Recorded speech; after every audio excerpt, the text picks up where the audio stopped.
Great. Good morning everyone. Tema hari ini adalah prophesying in the valley of dry bones. Bernubuat di lembah tulang kering. Yeskiel 37 1-14. Alright, welcome back in this Andre Sabat channel, my quality time with Jesus.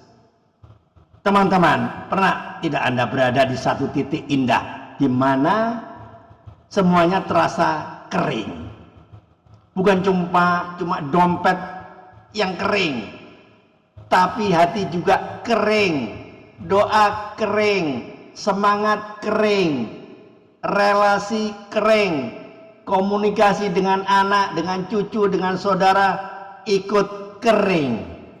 Dan lucunya begini, dari luar orang bilang, saya lihat Bapak kelihatannya baik-baik saja, ya, padahal di dalam kita sedang berdiri di lembah tulang kering.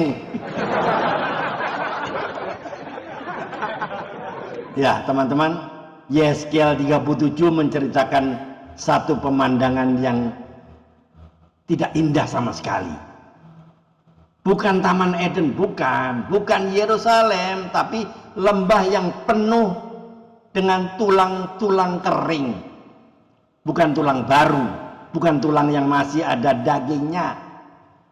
Firman Tuhan tegas bilang begini ya, tulang-tulang itu sangat banyak dan sangat kering. Artinya apa? Ini kematian yang sudah lama, bukan masalah baru. Ini kegagalan lama, luka lama, hubungan yang sudah lama dingin. Dan Tuhan bertanya kepada Yeskiel waktu itu ya, hai anak-anak manusia, dapatkah tulang-tulang ini hidup kembali? Kalau Yeskiel pakai logika, jawabannya jelas dong, tidak mungkin Tuhan. Tapi dia menjawab dengan iman yang rendah hati. Ya Tuhan Allah, Engkau yang mengetahuinya. Ini jawaban Yeskiel ya.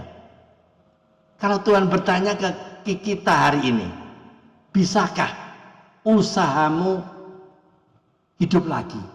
Bisakah kesehatan Anda dipulihkan?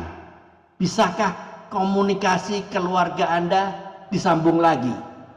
Sering kita jawab dalam hati, Tuhan, kalau pakai logika Excel, kalau pakai laporan keuangan, kalau pakai hasil medical check up, kayaknya sudah lewat masa garansi loh Tuhan.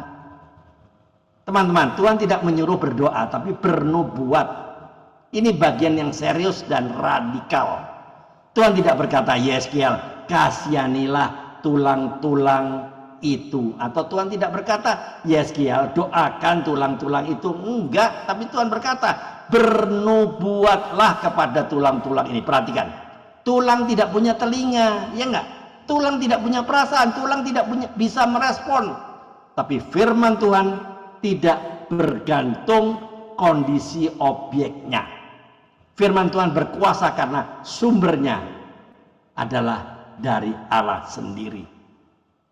Dan bagian ini sangat pribadi bagi saya ya. Saya pernah dan mungkin sedang mengalami kekeringan. Usaha terasa macet, ya enggak? Kesehatan tidak seperti dulu, rezeki terasa seret, hubungan dengan anak-anak, cucu, saudara kandung kering dalam komunikasi bisa. Kadang kita bukan tidak saling sayang, tapi sudah terlalu lama diam, seperti tulang-tulang itu, tidak saling terhubung, terkoneksi, enggak, tidak saling menyapa, bahkan tidak bergerak. Teman-teman, Abraham tubuhnya kering, rahim Sarah juga kering, ya enggak? Tapi janji Tuhan hidup. Yusuf juga mimpi dari Tuhan, sempat kering di penjara, ya enggak? Daud diurapi, tapi bertahun-tahun hidup seperti orang gagal. Lazarus bukan cuma sakit, tapi sudah mati 4 hari, sudah membusuk, dan Yesus tetap datang, bukan ke pesta, tapi ke kuburan.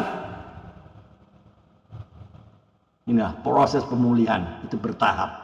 Yeskiel bernubuat lalu tulang-tulang berbunyi, tulang-tulang bersatu, urat dan daging tumbuh, nafas kehidupan masuk, pemulihan Tuhan sering, tidak instan. Ya, ingat, pemulihan Tuhan itu sering tidak instan, tidak langsung sempurna, tapi pasti bergerak.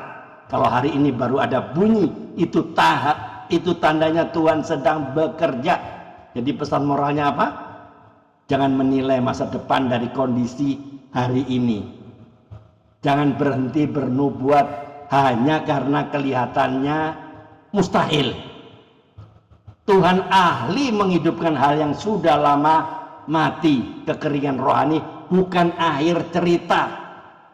Nafas Tuhan selalu lebih kuat dari kematian.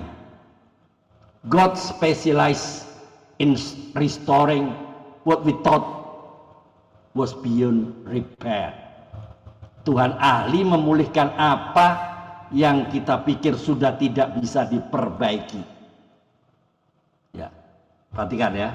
Saya akan tanya 2 pertanyaan saja. Tolong dijawab dengan jujur ya, teman-teman. Bagian hidup mana yang selama ini sudah Anda cap mati dan tidak mungkin dipulihkan? Padahal Tuhan belum pernah berkata itu selesai. Mungkin usaha, kesehatan, iman, atau hubungan, keluarga, atau komunikasi yang sudah lama beku. 2. Apakah Anda masih berani bernubuat dengan iman atau justru memilih diam karena lebih percaya pada kondisi daripada pada janji Tuhan? Oke, 2 pertanyaan itu tidak untuk menghakimi ya, tapi memaksa hati untuk bicara jujur. Ya, teman-teman, jika hari ini Tuhan berdiri di depan lembah tulang kering di hidup Anda, pertanyaannya, apakah Anda masih mau membuka mulut untuk bernubuat, atau Anda sudah terlalu lelah untuk berharap lagi? Tolong jawab dengan jujur. Jadi closing statementnya, teman-teman, hari ini saya belajar satu hal. Kalau Tuhan bisa membuat tulang kering menjadi pasukan yang hidup, maka usaha yang kering, tubuh yang lemah, relasi yang retak, iman yang hampir padam bukan masalah besar bagi Tuhan. Tugas saya dan Anda hanya satu: terus bernubuat dengan iman meski masih berdiri di lembah kering. Itu, izinkan saya berdoa. Mari kita tunduk kepala. Tuhan Yesus, kami datang apa adanya, bukan dengan kekuatan, bukan dengan jawaban, hanya dengan hati yang lelah. Engkau melihat iman yang hampir padam, doa yang terasa hampa, dan air mata yang tidak sempat menetes. Hari ini kami percaya nafas-Mu masih sanggup menghidupkan kembali apa yang kering di dalam hati kami. Pulihkan jiwa kami, tenangkan hati kami, dan ajar kami berharap lagi. Di dalam nama Tuhan Yesus Kristus kami berserah dan percaya. Amin. Teman-teman, jika Anda diberkati dengan video ini, YouTube ini, silakan dibagikan pada teman-teman yang lain agar teman-teman yang banyak yang diberkati. Keep on fire, keep on moving. Tiada hari tanpa bersaksi tentang Kristus, tiada hari tanpa memenangkan jiwa. Ayo mikir-mikir. Tuhan Yesus memberkati. Amin.